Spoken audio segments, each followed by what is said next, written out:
love to know, how long have you two been working together, each pairing, and what made you decide it was time to hire a chief of staff? Sam and I have been working together now since September of 2023. The reason for bringing Sam on, there was a pivotal moment in the business where I was overextended and doing a good job, not a great job, at many of the different functions of the business.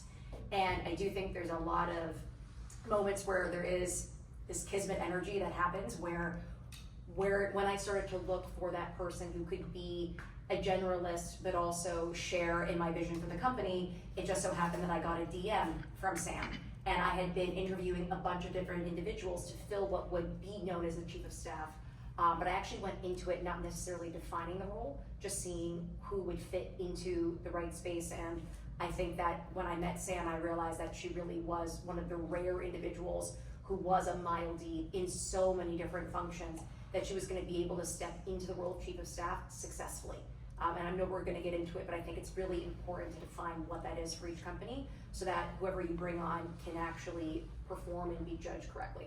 Industrious hired a chief of staff very early on, probably 4th or 5th teammate, and this was back in 2013. And I think at the time, I joined actually just shortly after that, but at the time it was just like, we need smart humans to do things, and the title happened to be chief of staff. So somewhat similarly, it was like, who is a great critical thinker, who can add leverage, take whole projects, figure it out when no one knows what we're doing.